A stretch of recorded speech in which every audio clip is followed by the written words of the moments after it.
Delimitation commission ने draft proposal जारी करके मानव विवादों की बिल्ली को थैले से बाहर निकाल दिया है। इस ड्राफ्ट प्रपोजल का विरोध कर रहे सियासी दल इसकी खिलाफत में अपने अपने हिसाब से लॉजिक दे रहे हैं।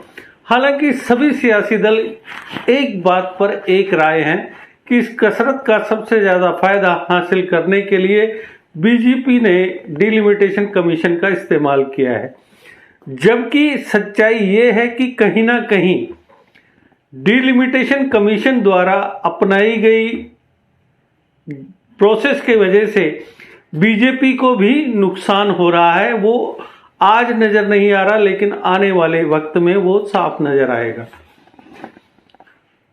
दर्शकों, जेके अपडेट प्राइम टाइम में मैं प्रशांत भारद्वाज आपका स्वागत करता हूं। आज के प्राइम टाइम में चर्चा डिलिमिटेशन कमीशन के ड्राफ्ट प्रपोजल पर विपक्षी दलों, खासतौर पर नेशनल कॉन्फ्रेंस द्वारा की गई टिप्पणियों पर। नेशनल कॉन्फ्रेंस ने ड्राफ्ट प्रपोजल को खारिज करते हुए डिलिमिटेशन कमीशन को जो अपनी आपत्ति दर्ज करवाई है उनके मुताबिक काफी लॉजिकल है। पार्टी का कहना है कि उनके तर्क जो हैं वो हर लिहाज से उचित हैं और उन्होंने इन तर्कों के, इन लॉजिक्स के बेस पर इस ड्राफ्ट प्रपोजल को खारिज किया है। नेशनल कॉन्फ्रेंस ने जम्मू कश्मीर डिलिमिटेशन कमीशन से विधानसभा क्षेत्रों के डिमार्केशन के ड्राफ्ट प्रपोजल को वापस लेने और आर्टिकल 370 को रद्द करने की वैधता को चुनौती देने वाली पिटीशन के अंतिम निर्णय तक कमीशन की आगे की कार्रवाई को रोकने के लिए कहा है। नेशनल कॉन्फ्रेंस के 3 मेंबर ऑफ पार्लियामेंट जो कमीशन के एसोसिएट मेंबर हैं ने अपनी लिखित आपत्ति में कहा, विधानसभा और संसदीय क्षेत्रों के डिमार्केशन का प्रस्ताव करने वाले वर्किंग पेपर 226 में किए गए ड्राफ्ट प्रपोजल को किसी भी तरीके से या मामले में आगे बढ़कर प्रपोजल पर कार्रवाई किए बिना वापस ले लिया जाए। प्रपोजल्स पर अपने रिएक्शन को सार्वजनिक करते हुए उन्होंने कहा कि वर्किंग पेपर्स पर एक नज़र डालने से खुलासा होता है कि निर्वाचन क्षेत्रों के डिलिमिटेशन के पहले और सबसे महत्वपूर्ण क्राइटेरिया के रूप में आबादी को वह प्रमुखता नहीं दी गई जिसके वह हकदार होता है। वैसे भी जो डिलिमिटेशन कमीशन के जो क्राइटेरियाज हैं उनमें आबादी एक प्रमुख मुद्दा होती है और उसके बेस पर किसी भी असेंबली सेगमेंट या पार्लियामेंट्री सेगमेंट का डिलिमिटेशन किया जाता है। आबादी में डिविएशन के हिसाब से विधानसभा क्षेत्र संख्या 41 यानी 41 डोरू के मामले में 1,36,304 के औसत से 56,077 वोटर ज्यादा हैं, जबकि 50 पार्डर के मामले में औसत से 85,025 वोटर कम है। जम्मू डिवीजन में 1 लाख से कम आबादी वाले 7 विधानसभा क्षेत्र हैं, जिनमें पाडर, श्री माता वैष्णो देवी, बनी, मुगल मैदान, बसोली, रामगढ़ और किश्तवाड़ शामिल हैं। जबकि कश्मीर डिवीजन में ऐसे निर्वाचन क्षेत्रों की तादाद सिर्फ 3 है, जो गुरेज, करना और कुंजर हैं।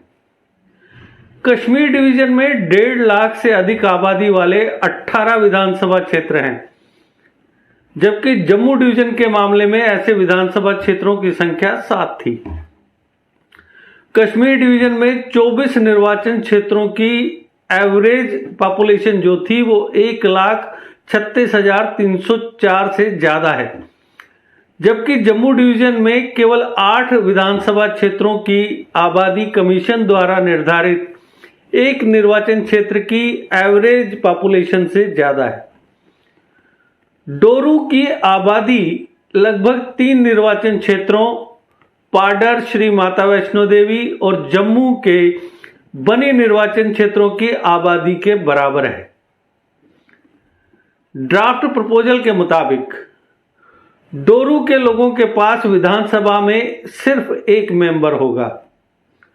वहीं समान आबादी वाले पाडर, बनी और श्री माता वैष्णो देवी निर्वाचन क्षेत्रों से लगभग समान आबादी के बावजूद विधानसभा में 3 अलग अलग सदस्य होंगे।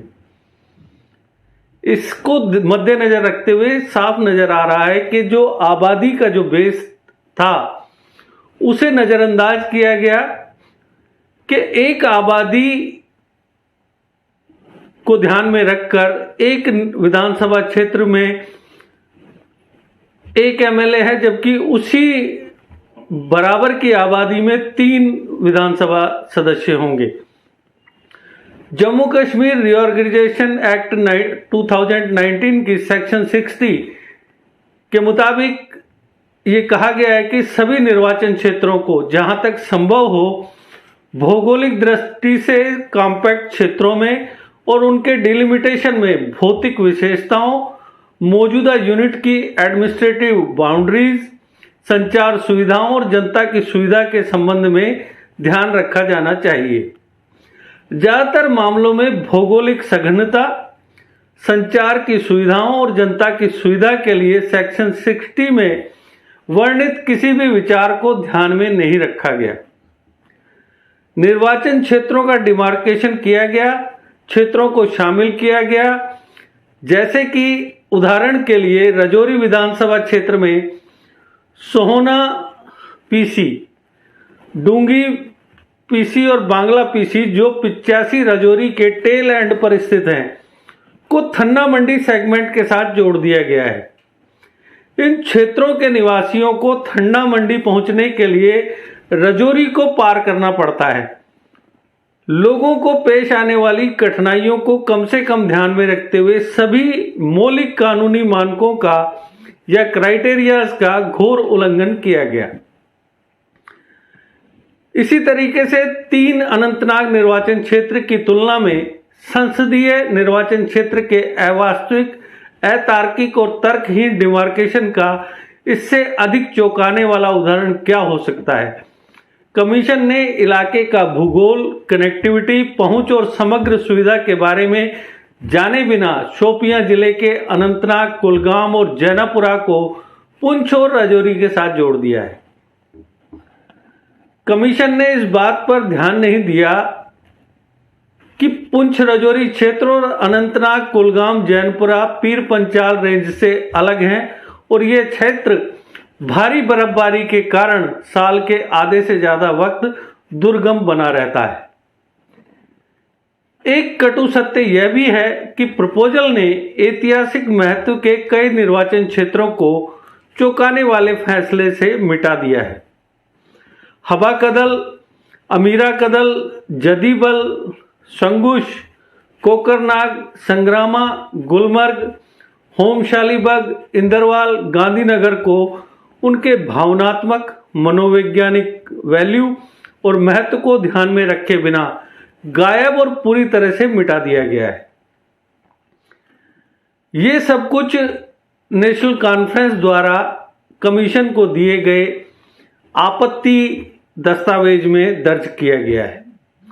अगर सियासत को एक तरफ रखकर बात की जाए तो नेशनल कॉन्फ्रेंस द्वारा पेश किए गए तर्कों में कुछ दम तो नजर आता है, लेकिन यह भी एक कड़वी सच्चाई है कि हमेशा से ही सत्ता पक्ष ही हावी रहता है, फिर मामला चाहे जनहित के खिलाफ ही क्यों ना जा रहा हो।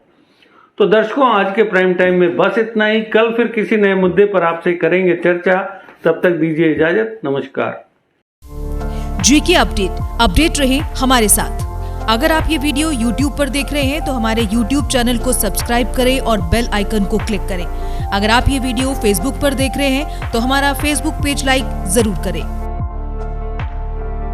For advertisement please contact 7051091811।